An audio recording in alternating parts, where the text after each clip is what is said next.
29 years ago today, September 2nd, 1963, network news and the way you view it changed forever.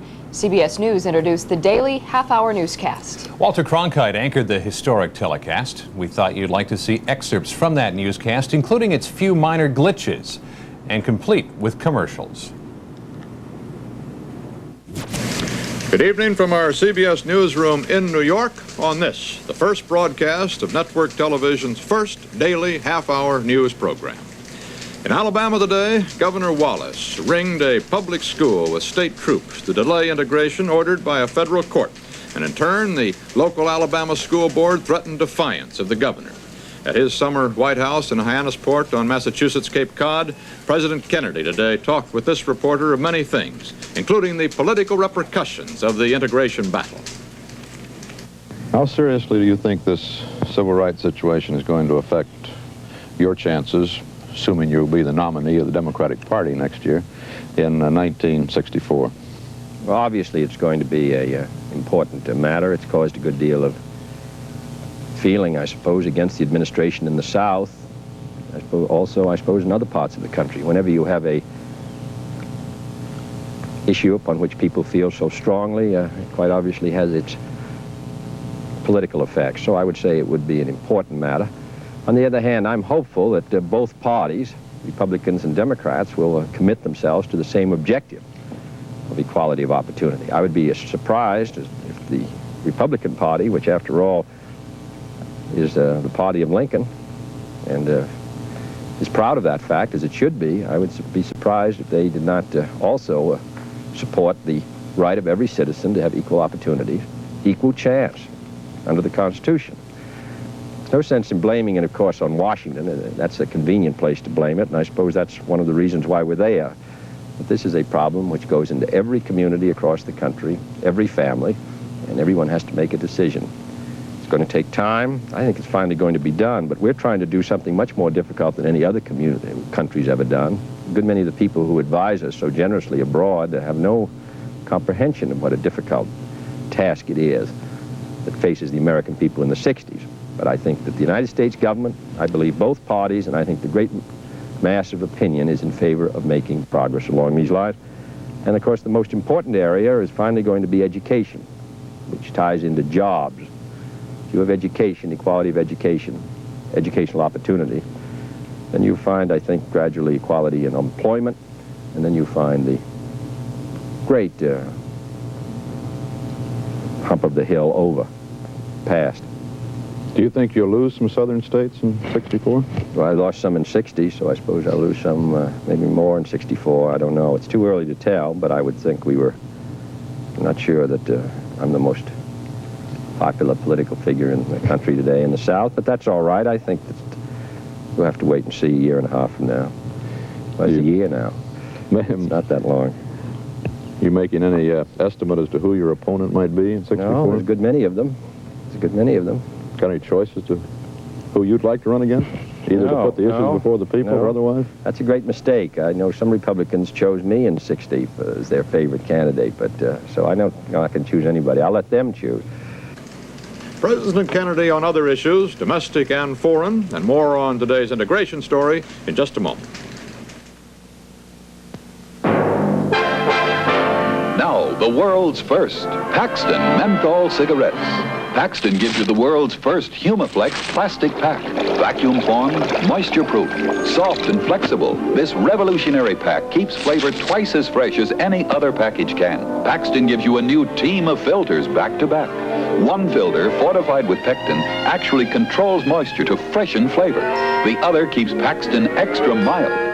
Now you have the filter you hoped for, the flavor you smoked for. Soft menthol and rich tobacco flavor. Suddenly, you're in a new world of flavor with Paxton menthol cigarettes.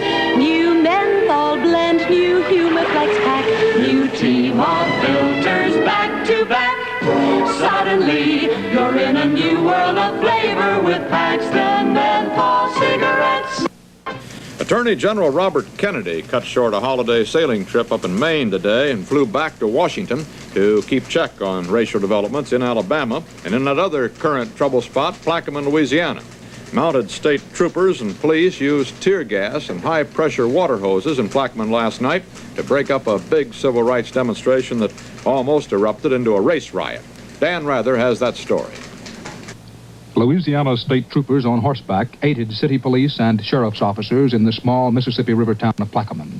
Backed by a federal district court restraining order against demonstrations, the lawmen used nightsticks, clubs, tear gas, and cattle prods in breaking up 2 civil rights marches.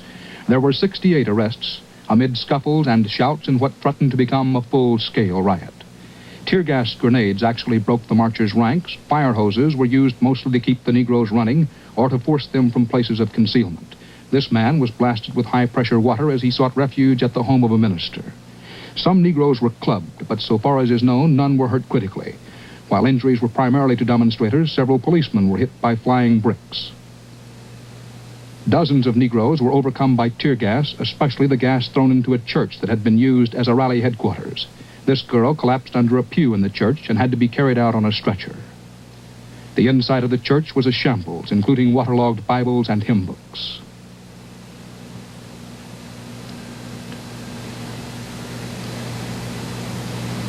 This is Dan Rather in Louisiana. This evening, Negro leaders in Plaquemine said that they're going to go on demonstrating, that the tear gases will only encourage. I'll be back with more from President Kennedy on a wide range of issues in a moment. Good evening. I'm Ted Mack. It's a pleasure for me to speak to you on this news program. What I have to say may not be exactly new to you, but you should know that if you take vitamins and you still feel tired, that your run-down feeling may be due to iron-poor blood. And vitamins alone just can't build up iron-poor blood. But Geritol can, and that's because just 2 Geritol tablets or 2 tablespoons of liquid Geritol contain 7 vitamins plus twice the iron. Buster Lodge is no stranger to Saigon. In 1929, as a New York Herald Tribune reporter, he wrote, "There is law and order in Indochina. There is prosperity, health, and education. Your life and property are as safe as in the United States." But that was 34 years ago. This weekend, Mr. Lodge took another look. Bernard Cobb reports. Ambassador Henry Cabot Lodge is now taking his first walking tour of Saigon with his wife, and everybody seems to be having a good time. The ambassador, Mrs. Lodge, and Saigon. And the ambassador has been keeping everything extremely informal. To begin with, he has not worn his jacket nor his tie. The weather is helped out by raining off and on, typical weather in Saigon for this time of the year.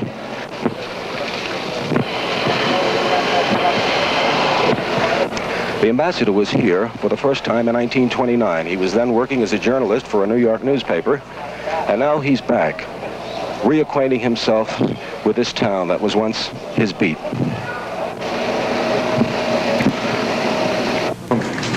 Tonight, Mr. Lodge's embassy dismissed as nonsense the Saigon newspaper's charge that the CIA is spending millions to overthrow the Diem government. But there may be something brewing in Cuba, besides coffee, that is. For the first time in months, the government has acknowledged guerrilla activity in central Las Villas province. It said that soldiers killed 2 rebel leaders in fighting there, and added, of course, that they worked for our CIA. Well, this ties in with speculation leaking from Havana that Castro's recent military alert may have been caused not by fears of invasion, but by an intensification of resistance inside Cuba. That's the way it is, Monday, September the 2nd, 1963. This is Walter Cronkite. Good night. Direct from our newsroom in New York, this has been the CBS Evening News with Walter Cronkite.